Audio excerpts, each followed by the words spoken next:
look towards yet another Tisha B'Av, when we hope that it won't be a day of fasting, when we hope that it won't be a day of mourning, but instead will be a day of celebrating a new Beis HaMikdash, and we hope for some kind of guidance, some type of direction, how to make that happen. And one way perhaps to get some guidance is to look back to a historical Tisha B'Av.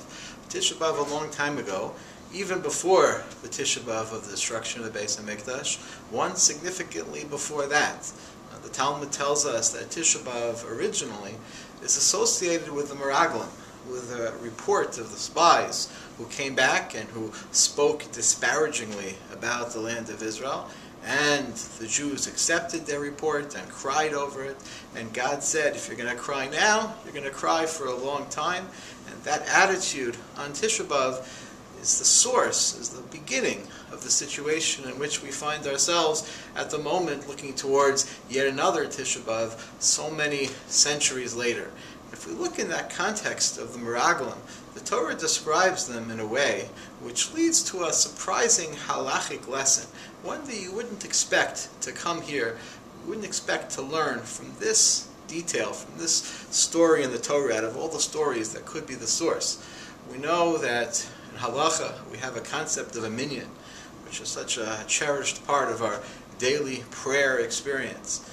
And perhaps our surprise, the Talmud tells us, both in the Bavli and the Yerushalmi, that the source that a minyan is made up of 10 men comes, of all places, comes from the Meraglim.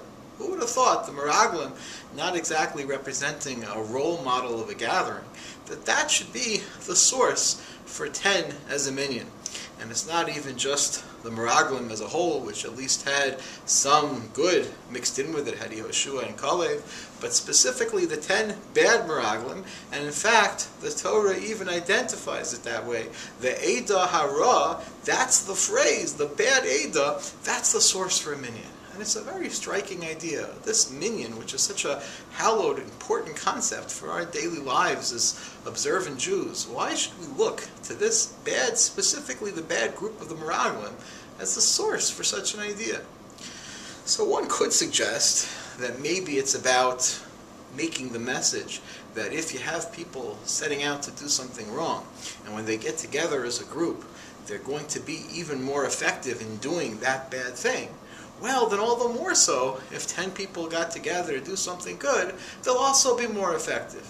We know the rabbis have an attitude that Gedola midatova mimuruba, miruba midatova mimidas peranius, that the power of good is greater than the power of the bad. So if a minyan makes a group more powerful when they're doing the wrong thing, then maybe kal v'chomer, all the more so, a minyan is more powerful when it's doing the right thing. But the truth is, it's hard to understand that principle. We know that if I'm teaching a class, let's say, and I have 10 students, and 9 of them are serious, and they want to learn, and one of them is making a whole display, is trying to disrupt, is making a lot of noise, so that one is going to have a bad effect on all of the others. And yet, if we invert it, if we want to say the power of good is just as effective, it doesn't really hold true. If I had 9 rowdy students and one who's trying to be quiet and trying to learn seriously, he's not going to have a positive effect on the whole situation that's going to erase everyone else's misbehavior. And all the more so, we know when we look to the world today, that the world could have so many peaceful people in it, but a small minority of people who are looking to destroy, who are looking to cause problems. Look how much damage they can cause. But perhaps that's the point. Perhaps the message is that when we're by ourselves, so we're responsible only for our own behavior, and whatever problems we cause are limited.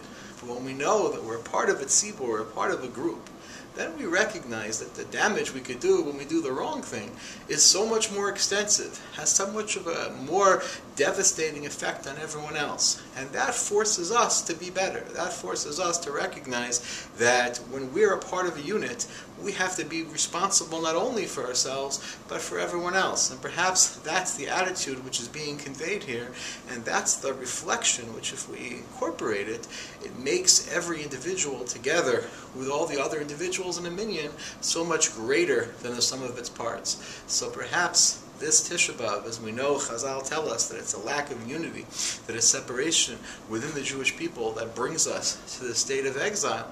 Perhaps we can recognize that if we see ourselves as connected, we see ourselves as responsible for everyone else, then each one of us will feel motivated, will feel pushed to a higher standard of behavior, of concern, of empathy, of sympathy.